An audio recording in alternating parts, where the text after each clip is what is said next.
요즘에 마운자로 많이 활용하고 계시죠. 이 마운자로가 의외로 탈모 부작용, 그리고 위장관 트러블, 췌장염, 갑상선, 암을 유발한다는 보고들이 있는데 이게 팩트인지, 그리고 어떤 부작용이 진짜로 발생되는지, 그리고 위고비랑 마운자로 비교를 해봐서 어떤 게 더 부작용이 많이 생기는지, 마운자로의 부작용 팩트 체크 같이 한번 보시죠. 안녕하십니까, 약들약의 고약사입니다. 화이팅 먼저 외치고 시작하겠습니다. 화이팅!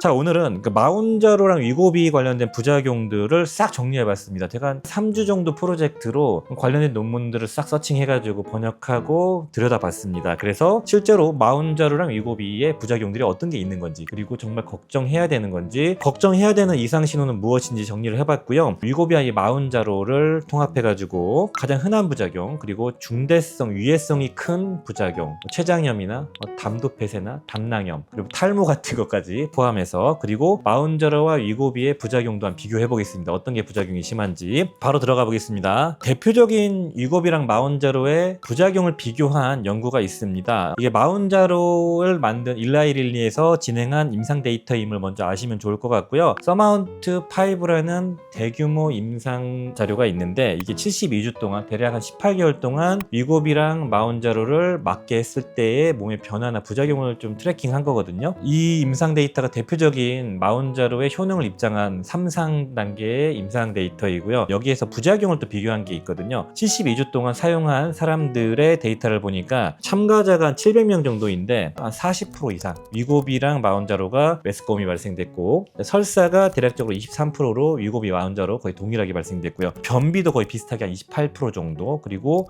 구토는 위고비가 21%, 마운자로가 15%입니다. 역류성 질환은 위고비가 10%, 마운자로가 6% 이런 식으로 있었고요. 그리고 위장관 이상 반응으로, 그러니까 속이 안 좋아가지고 투여를 중단한 케이스는 위고비가 5.6, 마운자로가 2.7. 그러니까 위고비가 조금 더 위장관 트러블이 심하다라는 걸 알 수가 있겠죠. 그리고 또 재미있는 거, 주사 부위에 가려움이나 통증이나 이런 반응들, 불편함 증상들은 위고비는 0.3%였는데요. 마운자로는 8.6, 29배 정도가 많았습니다. 이거 뒤에서 설명을 한번 드릴게요. 이거는 과장되어 있는 측면이 좀 있고요. 그리고 탈모는 위고비가 6.1, 마운자로가 8.3. 영양 섭취가 부족해지면서 발생되는 탈모라고 보시면 되겠습니다. 그 외에 중대 이상 반응은 위고비 3.5, 마운자로 4.8. 사망 케이스는 없었고요. 중대 이상 반응은 사망하거나 생명이 위태롭거나 입원을 하거나 영구적인 장애를 입거나 그런 것들을 막기 위한 처치를 했을 때 발생됩니다. 대략적으로 이 정도였는데, 이 데이터를 보면은 위장관 트러블은 놀랍게도 위고비가 더 많았다 이렇게 볼 수가 있고, 체중 감량 효과는 마운자로가 더 높음에도 그랬습니다. 마운자로가 효과는 더 강하기 때문에 부작용이 심할 거라고 우리가 추측하는 것들은 다르네 라고 생각할 수가 있고, 이 데이터의 한계점은 일라이릴이라는 마운자로 회사에서 임상 실험을 진행했다는 것이죠. 접종 부위의 피부 이상 반응, 가려움증이나 트러블들이 마운자로가 29배 정도 높게 나온 거는 상대 발생률을 따져본 거거든요. 뭐냐면 마운자로에서는 29명, 그리고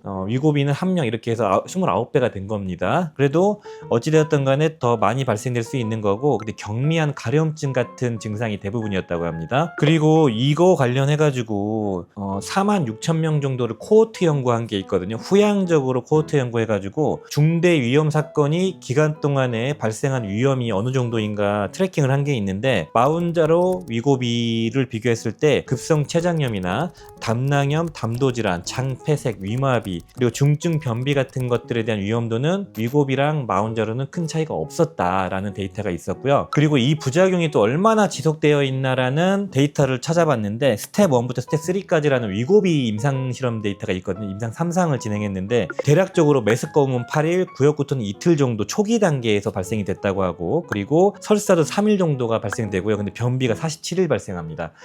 여기에서 뭘 알 수가 있냐면은 초기에 투약할 때, 그리고 초기에 용량이 변경됐을 때 그때 오심구토, 설사 같은 게 집중적으로 발생되고, 그리고 변비는 우리가 위장관 운동이 GLP-1 호르몬 때문에 약해지기 때문에 이러한 급격한 어떤 메스꺼움이나 설사가 아니더라도 변비는 오랫동안 지속될 수가 있구나를 알 수가 있습니다. 그래서 일반적으로 우리가 알고 있는 마운자로 위고비의 일반적인 부작용은 위장관 트러블이 발생될 수가 있습니다. 메스꺼움, 설사, 변비구토, 그다음에 위산 역류하고 주사 맞는 접종 부위의 가려움증, 이런 이런 게 맥스 한 1년 반 동안 맞으면은 10명 중에 5명은 발생되는 그런 부작용이다 이렇게 보시면 되겠고요. 생각보다 빈도가 높죠. 장기간 접종했을 때. 자, 위고비 마운자로의 조금 더 좀 치명적인 부작용 케이스도 찾아보겠습니다. 여기서 얘기 드릴 게 뭐냐면은 갑상선 암이 발생된다고 하는데 그게 사실인지, 그리고 실명했다는 케이스도 있거든요. 실명을 정말 하나, 그리고 낙상이 발생되고 근육이 다 빠지는 것들, 그리고 장마비나 장폐색이 얼마나 발생되고 급성 췌장염 같은 게 얼마나 진짜 발생되나, 정말로 이렇게 강한 부작용이 걱정할 정도로 발생되는 건지 데이터를 보고 실제로 발생한다면은 어떤 증상이 있는 건지 한번 찾아보겠습니다. 첫 번째로는 갑상선 암에 걸릴 수 있다라고 해서 갑상선 암에 가족력이 있거나 기저력이 있는 사람들은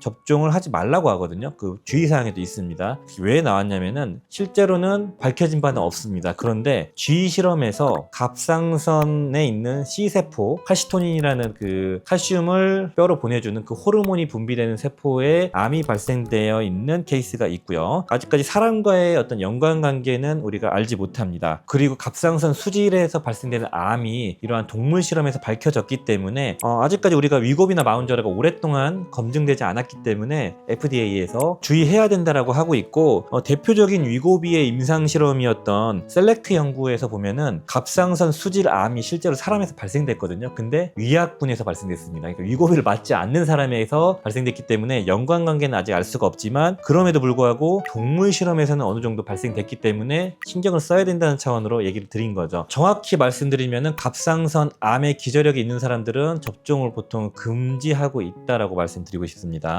자, 두 번째로는 급성 췌장염이 발생될 수가 있다. 이것도 찾아봤는데요. 결론부터 말씀드리면은 급성 췌장염이 발생된 케이스가 있지만 아직까지 데이터가 일관성 있게 나오지는 않고요. 주의해야 된다 정도로 말씀드리고 싶고, 여러 연구에서는 그래도 꾸준하게 췌장염에 대한 데이터들이 나오고 있기 때문에 췌장이 좋지 않은 과거력이 있는 분들, 췌장염이 있는 분들은 꼭 주치의와 협의하고 사용하셔야 되고요. 데이터를 보면은 대략적으로 위고비와 같은 경우는 1000명이 1년 정도 연속적으로 접종하면은 한 2명 정도가 발생된다고 하고요. 마운자로는 1.5명 정도입니다. 대략적으로 1년 동안 연속적으로 약물을 투여했을 때 0.15%에서 0.2% 정도의 췌장염이 발생될 수 있다는 것이고, 위고비의 그 셀렉트 연구라는 대표적인 위고비의 임상 연구에서는 실험군과 대조군의 차이가 없었다라는 데이터가 나왔기 때문에 참고해 주시고요. 근데 여러 연구에서는 드물지만 발생될 수 있다라고 하고 있기 때문에 주의는 해야 된다. 급성 췌장염의 대표적인 증상은 명치 쪽의 통증과 상복부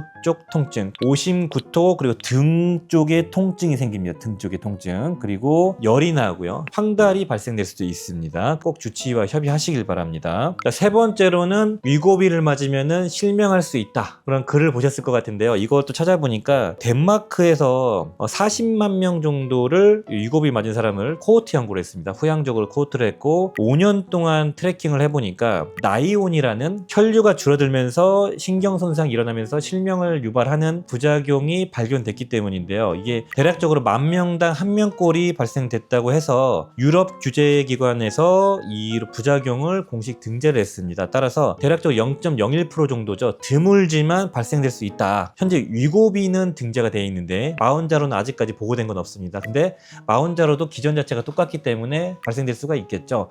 원인은 알 수가 없겠지만 호르몬에 관련된 거고 식사량이 줄거나 대사에 영향을 받아서 여러 가지 추정은 해볼 수가 있겠죠. 그래서 이렇게 허혈성 시력장애가 생길 수 있다는 거는 팩트입니다. 따라서 마운자로나 위고비를 맞다가 시력이 갑자기 나빠지면 꼭 병원 가보시고요. 자, 그리고 네 번째로는 탈모가 생긴다. 여기에 대한 것도 아까 말씀드렸던 서마운트 5 연구에서 밝혀졌습니다. 위고비는 6.1%가 탈모가 발생됐고 마운자로는 8.3%가 탈모가 발생됐습니다. 이거는 모낭을 죽이거나 그런 건 아니고 위고비나 마운자로를 맞게 되면은 당연히 식사량이 줄게 되고 수분 섭취량이 줄게 되고 그럼 영양 결핍성 탈모가 발생될 수 있다는 것이죠. 그래서 탈모를 예방하기 위해서 단백질 많이 드시고 비타민도 챙겨 드시고 식사도 적정량을 하는 게 중요하다 이렇게 말씀드리고 싶고, 생각보다 이러한 식욕 억제제 같은 다이어트 약을 복용하시는 분들에 한해서 손발톱이 깨지거나 피부결이 나빠지거나 탈모가 생기는 게 되게 빈번합니다. 저도 많이 봤거든요. 펜터민과 같은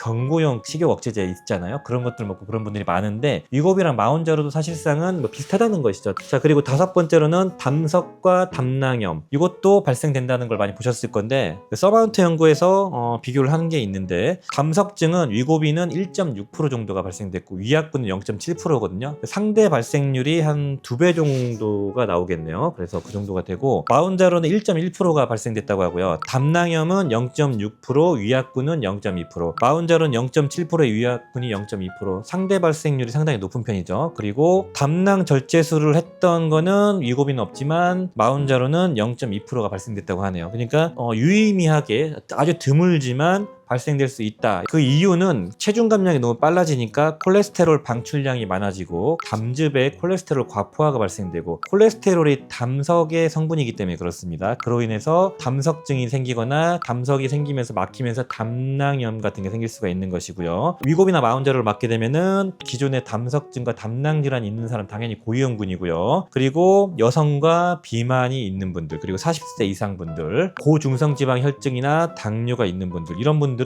주의하셔야 되고요. 담석증이나 담도 폐쇄 그리고 담낭염이 발생되면은 등이 엄청 아픕니다. 통증이. 제가 옛날에 환자를 이송한 적이 있거든요. 의무영어 할 때 담도 폐쇄가 생기면은 막 식은땀 나고 얼굴 노래지고 움직이질 못할 정도로 복통을 호소하더라고요. 소변 색깔 바뀔 수 있고요. 열이 많이 날 수가 있습니다. 그래서 심한 통증과 황달 같은 게 발생되면은 안 좋은 신호입니다. 거기 열까지 난다, 어딘가 염증이 생겼다는 거니까 꼭 병원을 가셔야 된다는 것이죠. 자, 그리고 여섯 번째로는 장마비나 장폐색이 있었나, 케이스 보고는 계속 이루어지고 있거든요. 근데 위험도나 비교한 데이터는 현재까지 구체적인 게 나와 있는 게 없더라고요. 그래서 중증 이런 위장관에 대한 부작용은 대략적으로 한 3%에서 4% 정도의 보고가 되고 있고요. 위고비는 대략적으로 1.3%, 1.4% 이 정도 보고가 되고 있는데 장마비나 장이 막히는 거, 장이 안 움직이는 거나 그런 거가 아닐 수 있지만 심할 때는 꼭 병원 가보셔야 되고요. 그래서 장폐색 같은 경우는 수술해야 될 수도 있으니까 되게 위험한 거죠. 그래서 과거에 기저력이 있는 분들과 복부 수술을 하고 나서 또는 그 전에 장이 유착이 되어 있던 분들, 심한 변비, 만성화돼서 막 일주일에 한 번씩 변비 보시는 분들은 아무래도 장 운동이 더 느려질 수 있기 때문에 조심해야 되겠죠. 자, 그리고 일곱 번째로는 신장이 망가진다, 신장 수치가 높아진다, 이것도 있는데 이거는 탈수로 인한 급성 신손상이, 신장이 염증이 생기거나 신장에 데미지가 가해지는 건데 위고비나 마운자를 맞게 되면은 구역구토 같은 거랑 설사 같은 걸로 인한 탈수 증상이 생길 수가 있고, 그리고 식사량과 수분 섭취량이 줄어들게 되면서 신장 쪽에서 여과량이 줄어들면서 신장 기능에 영향을 주는, 대략적으로 발생률은 마운자로에 대한 데이터는 없는데 위고비 데이터를 보니까 대략 한 1년 동안 계속 접종하면은 1000명당 한 4건 정도가 발생된다고 합니다. 0.4% 정도 확률로 발생될 수 있다는 거죠, 발생률이. 이런 사람들이 조심하셔야겠죠. 기존에 있는 신장 질환이 있는 분들, 그리고 이뇨제를 복용하시는 분들, 이미 소변량이 증가되는데 위고비나 마운자로 인해서 탈수가 더 심해지면 안 되겠죠. 러닝크루나 뭐 사우나 같은 걸로 땀을 많이 빼시는 분들, 이런 분들은 조심해야 된다. 물을 좀 습관적으로 많이 드셔야 된다, 이렇게 말씀드리고 싶네요. 그리고 이런 이뇨제랑 혈압약 같은 거, 그리고 진통제 같은 걸 세 가지를 병용했을 때 위험도가 가장 높아진다고 알려져 있습니다. 조심해야 될 신호 같은 거는 소변량이 되게 진해지거나 소변이 평소보다 거의 안 나오거나 심한 입마름이 생기고 그리고 어지러움증이 생길 때 조심하셔야겠죠. 약들약. 자, 요 정도가 특징적으로 알려져 있는 위고비 마운자로의 부작용입니다. 발생률이 너무 낮기 때문에 너무 걱정할 필요는 없다, 이렇게 말씀드리고 싶고, 자, 마운자로가 특이적으로 더 많이 발생되는 부작용은 주사 부위의 가려움증이나 이런 부작용들이 더 많이 생겼고요. 과민 반응의 반응도 더 마운자로가 조금 더 많았다고 합니다. 과민 반응은 뭐냐면 맞고 나서 가려움증이나 알러지, 전신 반응, 그런 것들 말씀드리는 거고요. 경구 피임약이 효과 낮추는 작용도 마운자로가 조금 더 많이 발생됐다고 합니다. 그리고 탈모도 조금 더 많죠. 마운자로가 8.3%, 위고비가 6.1%였으니까요. 위고비가 조금 더 특이적으로 발생하는 부작용은 나이온이라는, 아까 혈관이 막히면서 생기는 시력 저하, 만명당 1명 정도 발생된다고 했죠. 근데 이건 아마 마운자로도 똑같이 생길 겁니다. 근데 마운자로는 아직 추적 관찰 기간이 길지 않기 때문에 보고가 안 된 것 같고요. 그리고 위장관 트러블이 위고비가 더 많이 발생됐죠. 아까 서마운트 5 임상 연구 보시면요. 그리고 위장관 트러블로 중단되는 비율도 위고비가 위고비가 마운자로보다 더 높았습니다. 요약하자면은 위장관 트러블은 오래 맞으면 맞을수록 필연적으로 거의 다 생긴다. 한 30-40% 확률로 생기기 때문에 근데 초기에 거의 생긴다. 그리고 3-4일 내로 사라진다라고 통계가 나왔고 변비는 되게 오래 간다라고 말씀드리고 싶고요. 그리고 나머지 우리가 알고 있는 뭐 담낭염, 담석증, 뭐 신장, 눈, 갑상선 암이나 췌장염 이런 것들은 갑상선 암은 사실상 사람에게 발생된 케이스는 없고 그 외에는 거의 드물게 발생된다라고 말씀드리고 싶고 가장 치명적인 건 탈모네요. 탈모는 마운자로 8%, 위고비가 6%였으니까요. 탈모 조심하시고요. 아무튼 오늘은 마운자로와 위고비의 부작용을 한번 쭉 정리해봤습니다. 한번 해보고 싶더라고요. 정말 혁신적인 약이라는 건 다 인정하고 위고비나 이 마운자로를 활용해가지고 살만 빼는 게 아니고 지방세포가 줄어들게 되고 그로 인한 염증 반응이나 호르몬 이상 반응 같은 걸 다 개선시키고 그로 인해서 우리 몸에 생길 수 있는 여러 가지 난치 질환들 위험도를 낮출 것이고요. 그리고 성인병 같은 거 당연히 개선시키고 지방간 그리고 심지어는 요즘에 암에 대한 연구도 하고 있고 여러 가지 정말 많은 연구를 하고 있는데 살이 빠지면서 생기는 이득이 약물을 투여해가지고 생기는 이상 반응보다 그 이득이 훨씬 높다고 생각하기 때문에 정말 괜찮은 약물이라고 생각합니다. 자, 오늘은 이 정도로 마무리 짓겠습니다. 궁금증이 있으시거나 관련 없는 질문이 있으시더라도 문의가 필요하시면 댓글로 문의 주시면 빠른 피드백 드리겠습니다. 그리고 깊은 상담이 필요하시거나 내밀한 상담이 필요하시면 친환약사 어플이나 밴드로 오시면 상담이 가능하오니 편하게 문의 주시고요. 여기서 말씀 못 드리는 내밀한 얘기는 멤버십 영상에서 따로 말씀드리고 있습니다. 오늘 영상이 도움이 되셨다면 좋아요, 구독 부탁드리겠습니다. 감사합니다. 빠이요.